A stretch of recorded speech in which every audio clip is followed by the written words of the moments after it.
নমস্কাৰ প্ৰাইভেট আসাম কেৰিয়াৰৰ নতুন এটা ভিডিঅ'ত স্বাগতম জনালো ভিডিঅ'টো আৰম্ভণিতে এটা কথা কওঁ যোৱাকালি মই এটা এয়াৰপৰ্টৰ ভেকেন্সি আপডেট দিছিলো তাতে ফিজ আছিল ওবিসি আৰু জেনেৰেলৰ 300 रुपीस আৰু বাকি এসসি এসটি 200 रुपीस তো হেতু জব বহুতে ফেক বুলিও ভাবিছে আৰু বহুত কিছু মানে এপ্লাই বাৰু কৰিছে বা মই যিমানখিনি ভেৰিফিকেশন কৰিছিলো গুটেখিনি হেতু জেনুইন আছিল সো মই তথাপিও আপোনালোকক এটা আৰম্ভণি মানে কথা এটা কৈ থওঁ যে এপ্লাই মই যিমানখিনি জব আপডেট দিম গুটেখিনি তো ফ্ৰীয়ে হয় তাৰ ভিতৰত এটা বা দুটা জবত যদি ফিজ বিচাৰে কোনোবাই যদি ফিজ ৰিলেটেড কিবা যদি কথা কয় তেতিয়াহলে আপোনালোকে তাত ফিজ দিয়াৰ আগতে এবাৰ নিজেও ভেৰিফাই কৰি চাব কাৰণ জবটো মই যিমান দূৰ পাৰো মই ভেৰিফাই কৰিয়ে দিওঁ হলেও কেতিয়াবা মোৰো মিস্টেক হৈ যাব পাৰে আপোনালোকক জব সময় এবাৰ ভেৰিফাই কৰি লব গুটেবিলাক জব ভেৰিফাই কৰিব নালাগে জাস্ট যিবোৰত ফিজ ৰিলেটেড যদি কিবা কথা আহে তেতিয়া এইবোৰ এবাৰ ভেৰিফাই কৰি লব তাৰ পিছতহে পেমেন্ট কৰিব সো এইখিনিয়ে ক'ব লগা আছিল সো আপোনালোকে নেক্সট টাইমৰ পৰা ফিজ দিয়াৰ আগতে এবাৰ নিজে ভালকে চাই লব সো আজি নতুন ভেকেন্সিখিনি মই দেখুৱাই যাওঁ চাই যাব আজি প্ৰথমটো ভেকেন্সি আপোনালোকৰ আহিছে পাৰ্সোনাল এসিস্টেন্টৰ ভেকেন্সি লোকেশন হ'ব গুৱাহাটী কোৱালিফিকেশন গ্ৰেজুৱেচন নহলে পোষ্ট গ্ৰেজুৱেচন কৰা হলে হ'ব সো কোনোবা যদি ইন্টাৰেস্টেড হয় ইয়াতে মেইল দিয়া আছে আৰু ইয়াৰে এপ্লাই লাষ্ট ডেট ইয়াতে 5 আগষ্ট হ'ব সো এইবোৰ গুটেবোৰ জব ফ্ৰী হয় ইয়াতে কোনো ধৰণৰ এপ্লিকেশন ফিজ নালাগে আপোনালোকে নিজৰ বায়োডাটা ডাইৰেক্ট মেইল কৰিব নহলে কন্টাক্ট নাম্বাৰ দিয়া থাকিব কন্টাক্ট কৰিব গুটেসমূহ ফ্ৰী হয় ইয়াতে কোনো পইচা দিব নালাগে পিছৰ পোষ্ট আপোনালোকৰ এছিয়ান থাই ফুডছ ইণ্ডিয়া প্ৰাইভেট লিমিটেডৰ পৰা আহিছে পোষ্ট আহিছে পেকিং মেচিন অপাৰেটৰ লোকেশন হ'ব Guwahati Assam number of vacancy এটা ভেকেন্সি আছে এক্সপেৰিয়েন্স ইয়াতে মিনিমাম 1 to 2 ইয়াৰ্ছৰ হ'ব লাগিব তাৰ লগতে যদি ফুড ইন্ডাস্ট্ৰিত যদি আগতে কাম কৰা এক্সপেৰিয়েন্স আছে প্ৰিফাৰেন্স দিব আৰু স্যালাৰি নেগোশিয়েবল হ'ব আৰু কোম্পানীৰ ফালৰ পৰা আপোনালোকৰ থকা আৰু খোৱাটো দিয়া হ'ব ইয়াতে দিয়া আছে সো কোনোবা ইন্টাৰেস্টেড হলে নিজৰ যিখন বায়োডাটা আছে সেই বায়োডাটাখন এই মেইলটোত পঠাই দিব আৰু ইয়াৰে এপ্লাই লাষ্ট ডেট আপোনাৰ 3 আগষ্ট হ'ব পিছৰ পোষ্ট আপোনালোকৰ ফিউল ডেলিভাৰী পাৰ্সনৰ পোষ্ট হয় মেইলৰ কাৰণে হয় আপোনালোকৰ গুড স্পিকিং স্কিল হ'ব লাগিব আৰু preferred candidate who knows Assamese Bengali and Hindi এই তিনটা ভাষা যোনে ভালকে জানে তেওঁলোকক প্ৰিফাৰেন্স দিব এজ লিমিট বিলো 40 ইয়াৰ্স হ'ব লাগিব 40 ওপৰত হলে এপ্লাই নকৰিব ইন্টাৰেস্টেড হলে ইয়াতে মোবাইল নাম্বাৰটো দিয়া আছে এই নাম্বাৰটোত কল কৰি লব আৰু ইয়াৰে এপ্লাই লাষ্ট ডেট হ'ব 3 আগষ্ট পিছৰ পোষ্টটো হেটেৰো হেলথ কেয়াৰ লিমিটেডৰ পৰা আহিছে ইয়াতে কোৱালিটি কন্ট্ৰোল আৰু প্ৰডাকশন ডিপাৰ্টমেন্টৰ কাৰণে ভেকেন্সি আহিছে আপোনালোকৰ কোৱালিফিকেশন বি ফাৰ্মাসি নহলে এম ফাৰ্মাসি নহলে এমএসসি কৰা হ'ব লাগিব আৰু ইয়াতে ফ্ৰেচাৰ্স বুলি দিয়া আছে এক্সপেৰিয়েন্স নহলে এপ্লাই কৰিব পাৰে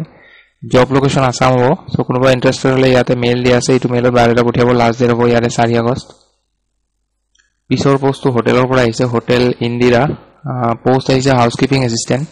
লোকেশন হ'ব পল্টন বজাৰ গুৱাহাটী সো কোনোবা ইন্টাৰেস্টেড হলে এই মোবাইল নাম্বাৰটোত কন্টাক্ট কৰি লব পিছৰ পোষ্টটো ইটাস ডেলিভাৰী পৰা আহিছে পোষ্ট আহিছে ইনচাৰ্জৰ পোষ্ট ইটানগৰ লোকেশনৰ কাৰণে সেলস এক্সিকিউটিভ গুৱাহাটীৰ কাৰণে প্ৰসেস এক্সিকিউটিভ ইটানগৰৰ কাৰণে আৰু ফ্লেট পাৰ্সনেল এটো পাৰ্ট টাইম আৰু ফুল টাইম দুটা শিফটত হ'ব আৰু এটো আপোনালোকৰ লোকেশন হ'ব গুৱাহাটী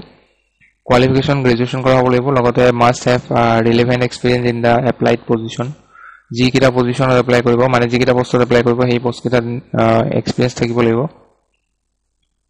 ইন্টাৰেস্টেড হলে ইয়াতে মেইল দিয়া আছে এইটো মেইলত বায়োডাটা পঠিয়াই দিব লাষ্ট ডেট ইয়াৰে 2 আগষ্ট হ'ব পিছৰ পোষ্টটো সাৰ্ভিস সেন্টাৰ এটাৰ পৰা আহিছে 1 নম্বৰ পোষ্ট সেন্টাৰ মেনেজাৰ এটো আপোনালোকৰ স্যালাৰি 3 লাখ পাৰ ইয়াৰ এটো ক্যালকুলেট কৰি লব মান্থলি কিমান কে আহে 2 নম্বৰ পোষ্ট আহিছে কাস্টমাৰ কেয়াৰ অফিচাৰ তিনটা পোষ্ট আছে ইয়াতে স্যালাৰি 2 লাখ পাৰ ইয়াৰ হ'ব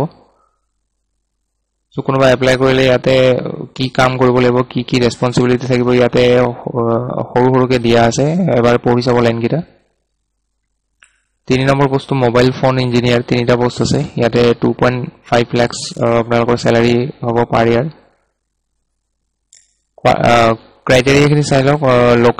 লোকেলস অফ গুৱাহাটী অনলি মানে অকল গুৱাহাটীৰ ক্যান্ডিডেটে এপ্লাই কৰিব বাহিৰৰ বিলাকে নকৰিব relevant experience in customer service sales or technical support experience থকা হ'ব লাগিব excellent communication and problem solving হ'ব লাগিব আৰু লগতে ability to work in a fast paced environment কোনোবা ইন্টাৰেস্টেড হলে এই মেইলটোত বায়োডাটা পঠিয়াই দিব লাষ্ট ডেট ইয়াৰে 3 আগষ্ট হ'ব পিছৰ পোষ্টটো ডি কুমাৰ গ্ৰুপৰ পৰা আহিছে গোৱালপাৰা পোষ্ট আহিছে ষ্ট'ৰ এক্সিকিউটিভ এক্সপেৰিয়েন্স থকা হ'ব লাগিব ষ্ট'ৰ হেণ্ডলিঙত আৰু গ্ৰেজুৱেশ্যন কৰা হ'ব লাগিব লগতে ৱেল এডাপ্ট উইথ এক্সেল আৰু গুগল শ্বীটছ এক্সেল আৰু গুগল শ্বীট ভালকৈ জানিব লাগিব এক্সেল আৰু গুগল শ্বীট একেই বস্তু হয় খালি এক্সেলখন অফলাইনত ইউজ কৰে আৰু গুগল শ্বীট অনলাইনত ইউজ কৰে লোকেশ্যন গোৱালপাৰা মই ক'লোৱে চেলাৰী 15,000 ৰ পৰা 30,000 ৰ ভিতৰত হ'ব পাৰ মান্থ ইণ্টাৰেষ্টেড হ'লে এই মেইলটোত বায়'ডাটা পঠিয়াই দিব লাষ্ট ডেট হ'ব আপোনালোকৰ 3 আগষ্ট পিছৰ পোষ্টটো ফ্লিপকাৰ্টৰ পৰা আহিছে কন্ট্ৰেক্টচুৱেল ট্ৰেইনাৰৰ ভেকেন্সি হয় 2 to 3 মান্থছৰ ডিউৰেশ্যন হ'ব আৰু কোৱালিফিকেশ্যন গ্ৰেজুৱেশ্যন নহ'লে MBA কৰা হ'ব লাগিব আৰু ইয়াতে ফ্ৰেছাৰ এপ্লাই কৰিব পাৰে দিয়া আছে ইণ্টাৰেষ্টেড হ'লে ইয়াতে মেইলত বায়'ডাটা পঠিয়াই দিব লাষ্ট ডেট ইয়াৰে 3 আগষ্ট হ'ব পিছৰ পোষ্টটো আপোনালোকৰ এক্সিকিউটিভ কাম কাউন্সিলৰৰ পোষ্ট হয় লোকেশ্যন হ'ব খ্ৰীষ্টান বস্তি গুৱাহাটী এইটো এটা অফিচৰ পৰা আহিছে salary negotiable হ'ব আৰু কোৱালিফিকেশ্যন গ্ৰেজুৱেশ্যন কৰা হ'লে এপ্লাই কৰিব পাৰে মেল ফিমেল দুইটা এপ্লাই কৰিব পাৰে এই নাম্বাৰটো দিয়া আছে নাম্বাৰটোত আপোনালোকে কন্টাক্ট কৰি ল'ব কল কৰি ল'ব সো এইখিনি আছিল আজিৰ গোটেইখিনি ভেকেন্সি মই আপডেটটো দিলো আপোনালোকক সো ভিডিঅ'টো ভাল পালে লাইক এটা কৰি দিব আৰু লগ পাম পুনৰ এটা নতুন ভিডিঅ'ত সো আজিলৈ আহো ধন্যবাদ